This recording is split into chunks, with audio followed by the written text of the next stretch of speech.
আসসালামু আলাইকুম। আপনাদের মধ্যে হয়তো অনেকেই পারফেক্টভাবে নকশি পিঠা তৈরি করতে পারেন না। আজকের ভিডিওতে আম্মু আপনাদের সামনে সহজ পদ্ধতিতে বিভিন্ন ডিজাইনের নকশি পিঠা তৈরি করে দেখাবে। একদম সহজে কিন্তু আপনারাও এরকম পারফেক্ট নকশি পিঠা তৈরি করতে পারবেন।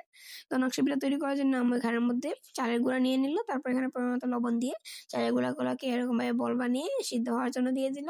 আম্মু এখানের মধ্যে ভিজা গুঁড়ি অ্যাড করেছে, আপনারা এখানের মধ্যে শুকনো গুঁড়িও চাইলে অ্যাড করতে পারেন। শুকনো গুঁড়ি অ্যাড করলে এখানে এরকম বল বানাতে হবে না। দেখতে পাচ্ছেন এগুলোকে আমরা ভালো করে সিদ্ধ করে নিয়েছি। যেহেতু নকশি পিঠার ডোটাই আসল, তাই ডোটাকে ভালো করে সুন্দর করে তৈরি করে নিতে হবে। তো দেখতে পাচ্ছেন আমি ভালো করে ডোটা তৈরি করে নিয়েছি। তো ভালো করে মতে নেওয়ার পর দেখতে পাচ্ছেন এরকম পুরো একটি রুটি তৈরি করে নিতে হবে।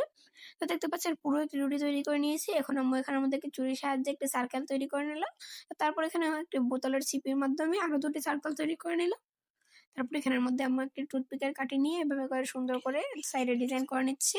এভাবে করে কিন্তু আপনারাও নানান ধরনের ডিজাইন তৈরি করতে পারেন, বাট আপনাদের একটু খেয়াল রাখতে হবে কিভাবে আম্মু করছি এটি আপনারা একটু ভালো করে দেখে নেবেন, তাহলে কিন্তু আপনারা যে কোনো ডিজাইন তৈরি করে নিতে পারবেন। দেখতে পাচ্ছেন এভাবে করে বিভিন্ন সাইডে ভাঁজ দিতে হবে। তো দেখতে পাচ্ছেন আম্মু এভাবে করে সুন্দর সুন্দর করে ভাঁজ দিয়ে দিচ্ছি। আপনারা যারা নকশি পিঠাতে নতুন আছেন তারা কিন্তু এই ভিডিওটি ভালো করে মনোযোগ সহকারে দেখবেন। তো দেখতে পাচ্ছেন আমরা সুন্দর করে ভালো করে নকশি পিঠা তৈরি করে নিচ্ছি। তো এভাবে করে আপনারা ভালো করে লক্ষ্য করলে কিন্তু বা বিভিন্ন ডিজাইনের নকশি পিঠা তৈরি করে নিতে পারবেন খুব সহজেই। এখন আম্মু সাইডের যে এক্সট্রা যে রুটি ছিল এটিকে সাইডে কেটে রেখে দিল। তো এভাবে করে কিন্তু আম্মু নানান ধরনের ডিজাইনের নকশি পিঠা তৈরি করেছে, দেখতেই পাচ্ছেন কতটা সুন্দর হয়েছে।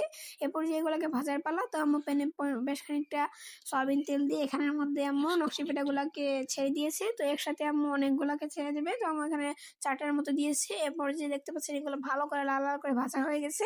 তো এরপর যে এগুলো ব্রাউন কালার করে নামিয়ে এলেই কিন্তু তৈরি হয়ে যাবে আমাদের এই দারুণ স্বাদের নকশি পিঠা। এটি খেতে কিন্তু অসম্ভব মজাদার। আপনারা চাইলে এটি বিভিন্ন ডিজাইনের তৈরি করতে পারেন। আজকে এক ধরনের ডিজাইন দেখিয়েছি, আপনারা যদি চান আপনাদের কিন্তু প্রত্যেকটা ডিজাইনই আম্মু ভালো করে দেখিয়ে দিবে। আপনারা কিন্তু এটি চাইলে গুড় বা যে কোনো জিনিস এর সাথে খেতে পারেন, খেতে কিন্তু অনেক মজাদার লাগবে। ভিডিওটি ভালো লাগলে অবশ্যই লাইক করে দেবেন, চ্যানেল নতুন হয়ে থাকলে অবশ্যই